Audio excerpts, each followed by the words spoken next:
Hello and good evening, everybody. There are very few medicines that truly changed the direction of healthcare.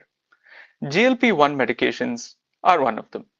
And over the last few years, you've probably heard names like, let's say, Ozempic, Wegovy, Mounjaro, pretty much everywhere.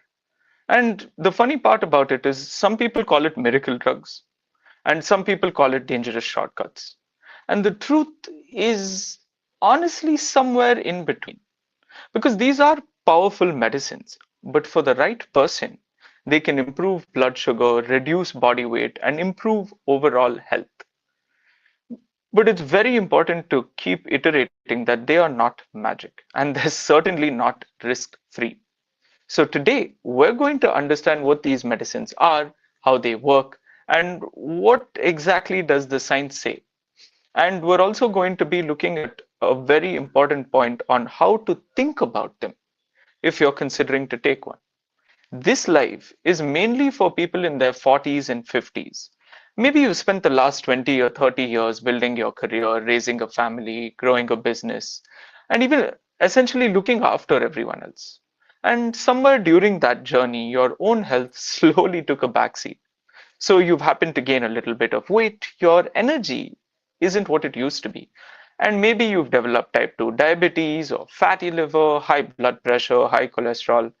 And now somebody has suggested Ozempic, Mounjaro, or Wegovy. It may be your doctor, friend, colleague, maybe just a social media post. And at this point, you have ended up asking yourself one simple question. Should I take one of these medicines or not? If that's you, this session is for you. And even if you're not planning to take one yourself, but someone close to you, this could be your wife, your mother, your father, brother, sister, this session still applies to you because understanding how these medicines work, what their benefits are, what risks they may have, will help you help them support, will help you support them better. Weird mishap. Anyways, for those of you that don't know me, I am Samarth. I am the founder and lead coach at Growing Young. And at Growing Young, we work with professionals over the age of 40 and 50 to help them improve their health in terms of strengthening their body, reducing belly fat, reducing medication, improving lifestyle disease, and essentially just help them to do the basic stuff like lose weight despite having a busy schedule. So, the purpose of today's session isn't to convince you to take these medications. And to be honest, it's not to scare you away from them either. It is simply to help you make better, informed, and conscious decisions. So, let's begin with the most basic question of today. What is GLP-1? One of the biggest misconceptions that pharmaceutical companies invented was GLP-1s because they actually didn't invent it. In fact, GLP-1 has been with you your entire life. Every time you eat, your gut releases this hormone, right? And the job is very simple. It tells your brain essentially that, or it works on your brain receptors to tell you that you've eaten, it reduces your appetite, and it also slows down how quickly food leaves your stomach. So, because food stays in your stomach, you tend to feel full for longer. And in because of that reason, it helps your body control blood sugar after a meal. Now, the only problem is that this signal naturally with the GLP-1s that your body produces, it doesn't really last that long. So let me give you an example, right? So your body releases it, it does its job, and within a few minutes, the effect of these natural or bodily produced GLP-1s, most of their effect is gone within just a few minutes. The half-life, which means the amount of time taken for the drug to reach half of its effect, is roughly around 2 minutes, right? Or at least that's what we know of now. And essentially, scientists looked at this and asked an even more simpler question. What if we could make the signal last for days instead of minutes? And that is essentially how Ozempic, Mounjaro, Wegovy, all these drugs started coming up. Now, Ozempic and Mounjaro aren't exactly the same drug. This is really important for me to mention. They are different drugs, but for today's conversation, you don't really need to worry about those differences. So let's talk about what actually matters, right? I want you to first understand the difference between actually taking these drugs versus taking these drugs with good nutrition, muscle mass, supporting activities. So, for example, strength training, and all of this, and actually compare between these two for you to really understand what is realistic, whether you're on or off the drug. So, let's imagine two people.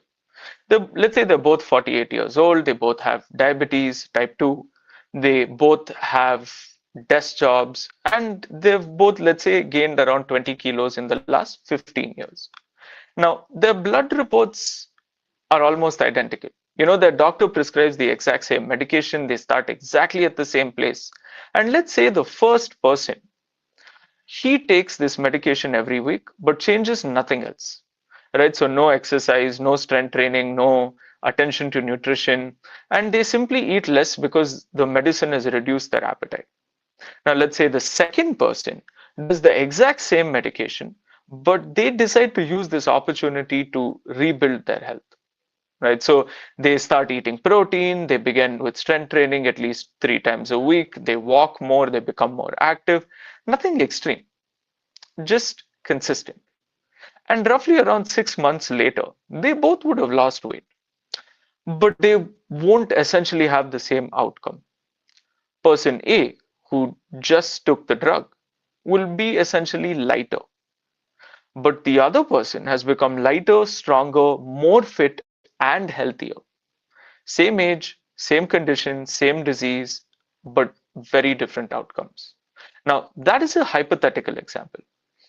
But researchers in general have also asked very similar questions. Right? There was this large clinical trial published somewhere, I think, in the New England Journal of Medicine, followed with, yeah, I think, let me just pull that study up, right? So we have, there we go. Yes, the New England Journal of Medicine followed people with obesity for 1 year. Right? And the important part about this entire study is that even before it began, everyone had completed an 8 week medically supervised weight loss program. And on average, all the people had actually lost about 13 kilos, 8 weeks before the actual 1 year that they were followed around. Right. And all of these people had already lost 13 kilos, and researchers divided them into four groups. Right. One group exercised, one group took the GLP-1 medication. In that particular experiment, it was liraglutide or liraglutide. And one group combined the medication with structured exercise, and another group just received a placebo. And here's what they found, right? Compared to the placebo group, the exercise only group maintained an additional 4.1 kilos of weight loss. The medication only group maintained around 6.8 kilos of weight loss, but the group that combined the medication with the exercise lost an additional, so over 13 kilos, they lost another 9.5 kilos, which was obviously the best result. Now, here is where things get interesting because the researchers also measured body fat percentages. Now, the exercise only group reduced their body fat percentage by roughly around 1.7 percentage. The medication only group reduced it by around 1.9%, if my memory serves me right, but the combination group reduced it by almost 4%. Now, that's roughly twice the reduction in body fat compared to the one either on its own or even with compared to people just using strength training. This is actually the key marker. Right? This is what you need to understand. The exercise only group lost 1.7%. The medication group lost 1.9%. But the one that did both reduced it by almost 4%. And hence the takeaway is pretty simple, right? The medication helped people lose weight, but exercise helped people become healthier. And this becomes even more important after the age of 40, because as you get older, our bodies naturally begin to lose muscle. So if you lose weight without strength training, without enough protein, without staying active, you may essentially become lighter, but you will also become weaker. And that's why strength training and good nutrition matters. The goal isn't just to lose weight. The goal is to lose weight while staying strong or getting stronger. But let's talk about side effects. The most common side effects that are observed with GLP-1s, especially that I've seen with a couple of people that I know who are close to me taking it, are nausea, vomiting, diarrhea, bloating, stomach discomfort, acid reflux, and essentially a couple of gut related issues. But why do these happen? Because one of the way these medicines work, like I mentioned earlier, is by slowing down how quickly food leaves your stomach, which is essentially what helps you stay full for longer. But the same effect can end up making you feel bloated, uncomfortable, slightly nauseous, especially during the first few weeks. For many people, even though they increase their dosage over time, these symptoms tend to improve. But starting on a lower dosage and increasing it gradually and eating smaller amounts does help in the beginning. Now, these are the smaller side effects because there are also some more rarer and more serious side effects.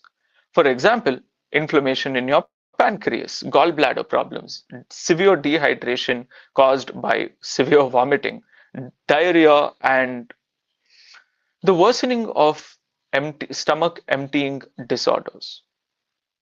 Now, that is why these medications should always be prescribed and monitored by a qualified doctor. Now, can these medications be life changing? Absolutely. Can they be the right choice for the right person? Certainly. But can they be the right choice for everybody? Not at all. Because they're not a replacement for exercise, and they're definitely not a shortcut to long term health. Most people think of them as a tool, and I would say that is the right way to look at it.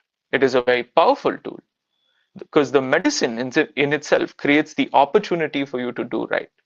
But what you do during that opportunity determines the outcome. Now, today's life was for people who are still deciding on taking these medications. But what if you've already started?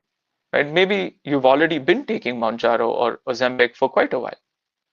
Now, in such situations, it is very difficult to understand what could have been the starting point and ending point unless you've clearly measured it. But if you are one of those people, and let's say you've been taking Ozempic and Mounjaro and you've been training consistently, you've been eating well, and you've been using the medication as a part of a whole plan which you've been following. Now, what next? Should you continue? Should you stop? How do you avoid gaining the weight back once you stop? How do you rebuild your strength? How should you eat? And how should you train? That is exactly what we'll be covering and discussing in our next live this Friday. This session was for everybody who's already thinking of taking it, but the next one is going to be for the ones who have already taken it and wondering what next. So thank you for joining us, and I will see you on Friday.